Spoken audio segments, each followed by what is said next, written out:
आत्या हे बघा की. अगं राधिका. काय काकू? अगं मला जेवण दे ग, भूक लागल्यामुळं मला चक्रा यायल्याता. बरं काकू तुम्ही बसा, मी आणते जेवण तुम्हाला. बाई मी तुम्हाला बोलले होते ना मार्केटला जाऊन भाजीपाला काहीतरी घेऊन या म्हणून. हो आणलाय ना भाजीपाला, मी किचन मध्ये ठेवलाय. भाजी मंडीलाच गेल्या होत्या ना? हो हो वहिनी, भाजी मंडीतूनच भाज्या आणल्या आता. मंडीत गेल्या होत्या? मग इतक्या लवकर कस काय आल्या तुम्ही भाजी मंडीतून? ऑटो रिक्षाने आल्या ना? मला सगळं माहित आहे ना. कमीत कमी 60 रुपयाची वाट लावून आले असाल. पायाने यायला काय झालं होतं? काकू तुम्ही इतक्या उन्हातानाच्या आल्या भाजी मंडीतून भाजीपाला घेऊन, थकले असाल ना. तुम्ही ना जरासं बसा, मी जाऊन छतावरून पटकन कपडे घेऊन येते, मग लगेच तुमच्यासाठी जेवण बनवते. काकू भाजी तेवढी झाली, फक्त चपात्या राहिल्या. आता मी म्हणलं तुम्ही जेवाय बसाल तर गरम गरम करून देते तुम्हाला. मी लगेच कपडे काढून आणते आणि तुम्हाला चपात्या बनवून देते. बरं राधिका. राधिका तू बघ स्वतःला, दिवसेंदिवस काळीच होत राहिलीस. आता पुन्हा छतावर जाशील ना परत काळी होशील. बाई तुम्ही एक काम करा, तुम्ही छतावर जाऊन कपडे काढून आणा. अरे ही तशी पण काळी होत राहिली, उन्हात जाईल तर अजून जास्तच काळी व्हायची होय. ही जाऊन तुमच्यासाठी चपात्या बनवते, तोपर्यंत तुम्ही जाऊन कपडे काढून आणा. बरं वहिनी, काढते मी जाऊन कपडे. अगे बाई तू काऊन तोंड फुगून बसलीस? ती आत्या तुम्ही मला बार बार काळी म्हणायले ना. अगं जे पण बोलायली ते तुझ्या भल्यासाठीच बोलायले ना ग. अगं तू बीमार पडू नये म्हणून मी माझ्या नंदला वरती पाठवले कपडे काढायला. आत्या मला माहित आहे तुम्ही मला खूप जीव लावता, पण आत्या काकूचं लय वय झालंय आता. या वयामध्ये त्यांच्याकडून एवढे काम कसे होतील बा आत्या? त्यांचं लय वय झालंय. मला असं वाटतंय आत्या तुम्ही ना त्यांच्याकडून खूप काम करून घेता. त्यांनी ना सकाळपासून काहीच खाल्लं नाही. सकाळपासून त्या मार्केटलाच गेल्या होत्या भाजीपाला आणायला, म्हणून तर आत्या त्यांना भूक लागली असेल ना. राधिका तुझं तर आजकाल लय तोंड चलायलंय ग. मी तुला खूप दिवसापासून बघायले, पूर्ण दिवस काकू असं काकू तसं करत राहतीस. लोक म्हणतात म्हातारपणी भूक कमी होते म्हण, पण माझ्या नंदाची तर दिवसेंदिवस भूक वाढतच चालली. एवढीच जर चांगली राहिली असती ना तर आपल्या सासर घरी राहिली असती, नांदून दाखवलं असतं. अगं लग्न झालं की काढून टाकलं हिला घराच्या बाहेर, तेव्हापासून इथंच सडायली. मी तर जेव्हापासून या घरात नांदायला आले ना तेव्हापासून तिला इथंच बघायले. माझे सासू सासरे तर स्वतः मरून गेले आणि माझ्या या नंदाला माझ्या उरावर सोडून गेले. तर अरे कधीपर्यंत झेलायचं हिला? आणि तू कान उघडे करून माझी एक गोष्ट ऐक. रात्रीचं उरलेलं पीठ जे फ्रीज मध्ये तू ठेवलं होतस ना, त्याच पिठाच्या चपात्या करून दे माझ्या नंदला. ताज्या पिठाच्या चपात्या अजिबात करून द्यायच्या नाही बघ. पण आत्या मी ताजं पीठ चुरलं होतं आता सगळ्यासाठी. राधिका तू ना माझं पूर्ण ऐकत जा आधी. तू न जे आता ताजं पीठ चुरलंय ना त्या पिठाच्या आपल्या सगळ्याला चपात्या बनव. आणि जे रात्रीचं पीठ आहे ना त्याला तर फेकावंच लागल. ते फेकण्यापेक्षा त्या पिठाच्या चपात्या करून तुझ्या काकूला दे खायला. आणि एक गोष्ट अजून, जी तू आज भाजी बनवलीस ना ती लय चविष्ट झाली होती. ती मी माझ्यासाठी जराशी बाजूला काढून ठेवली. ती भाजी मी नंदला काढून देऊ नको. 2-3 हिरव्या मिरच्याची चटणी कर, 2-4 लसणाच्या पाकळ्या टाकायच्या आणि द्यायच्या टाकून खायला. भाजीच खायला देवा म्हणून मान नाही काही नाही. आणि जर विचारलं तर सांग भाजीच बनवली नाही म्हणावं आज. बरं आत्या. आत्या जी भाजी तुम्ही बाजूला काढली ना ती तुम्ही खा, आणि माझ्यासाठी जी भाजी राहिली ना आत्या ती भाजी मी खायला काकूला देते. राधिका तुझे ना मला रंग दिसायलेत सगळे. तू माझ्या घराला 100% बर्बाद करशील. तू काय माझ्या लेकाचा संसार होऊ देणार नाहीस वाटायले. तुला ना मी जेवढं सांगितलं ना तू तेवढंच करत जाय. उगाच आपलं मंद डोकं चालवत जाऊ नको कुठेही बी. तुला सांगितलंय ना 2-3 हिरव्या मिरचीचा ठेसा कर म्हणून, दे गपचूप जाऊन जाय. आणि जर तुला भाजी खायची नसेल ना तर ठेव बाजूला, मी खाते. आली मोठी शहाणी. हे घर है घर, धर्मशाळा नाही. 30 वर्ष झालेत आज घरामध्ये राहता राहता ती. मला माहित आहे, माझ्या जीवाला माहित आहे मी कसं झेलायले ते तिला. 30 वर्षापासून काय काय खर्च झाला असेल हाय का गणित कोणाजवळ याचं? काय खात पित नाही ती. अरे चांगलं चुंगलं खाऊन खाऊन मथारपण आलंय, आणि मथारपणी जीभ चटोरी झाली बाईची. आता जाय, उभी राहू नको माझ्या पुढे. इथं आली मोठी इथं काकू काकू करणारी. खरंच ग माय, आत्या मला सुनेसारखं नाही तर लेकीसारखं वागवतात. किती जास्त जीव लावतात, जपतात मला. आत्या खरंच खूप चांगल्या आहेत. पण पण जेव्हा काकू सोबत त्या अशा वागतात ना, मला खूप वाईट वाटतं. मला असं वाटते की आत्यानं काकू सोबत असं वागू नये. अगं राधिका, काय हो काकू, काय झालं? काय पाहिजे होतं का तुम्हाला? अगं राधिका, मी हे म्हणू लागले, जर घरात थोडंसं दूध असेल तर दे ना मला.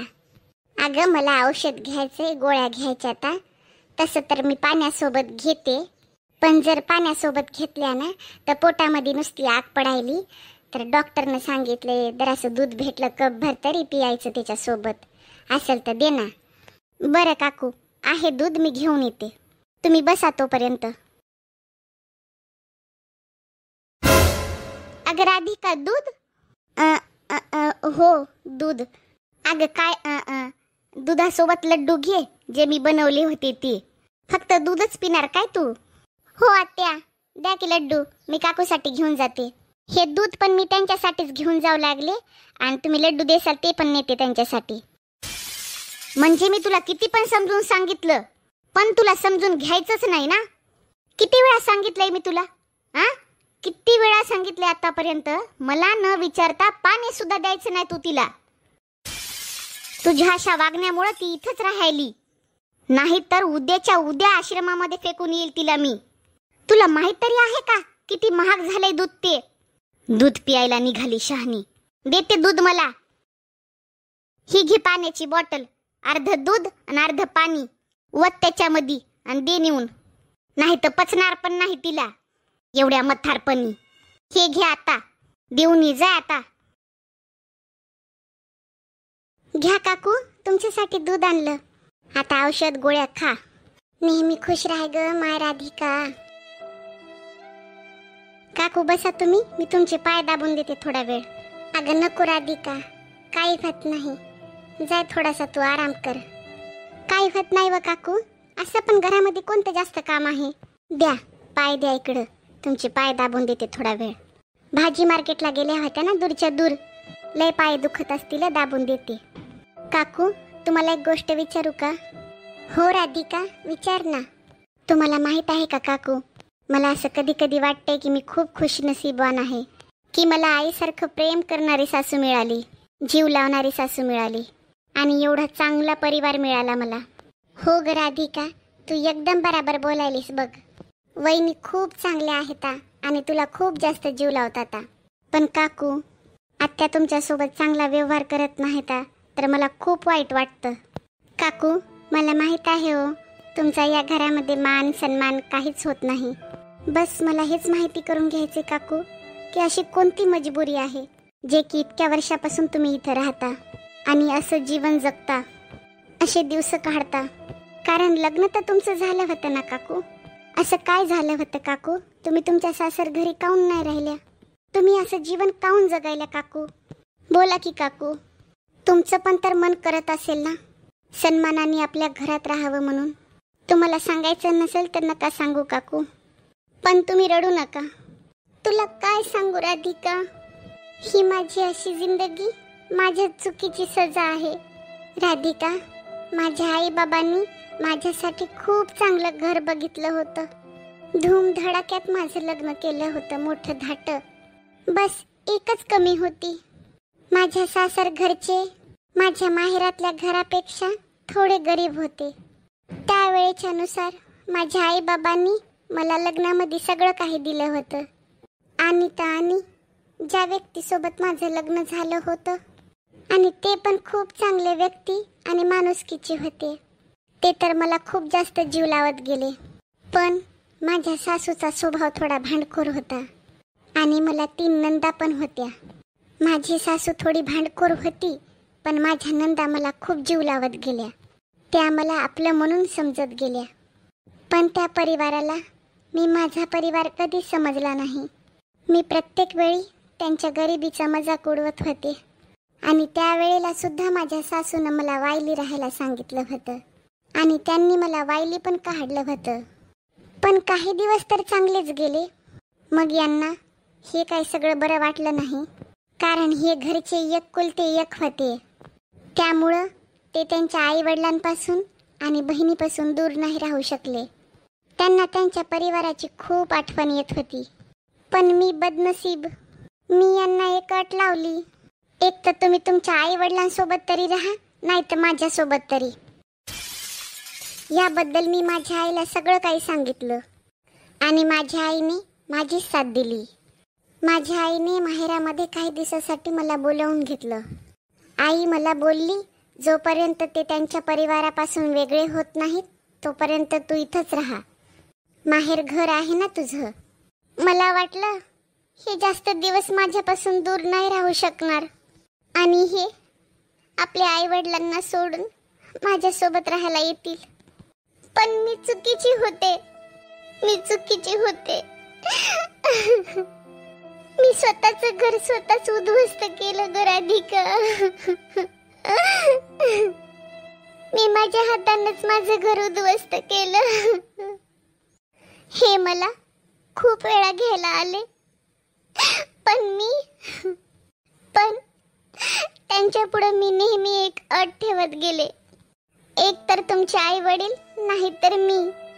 तेव्हा तर माझ्या आई वडिलांनी सुद्धा मला समज घातली होती की मी माझी जिद्द सोडावी आणि मी माझ्या सासर घरी जायला पाहिजे.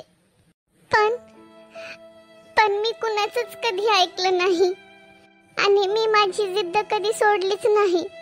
आणि एके दिवशी यांनी माझ्यासोबत न राहण्याचा निर्णय घेतला. यांनी यांच्या आई वडिलांना निवडलं आणि मला सोडलं.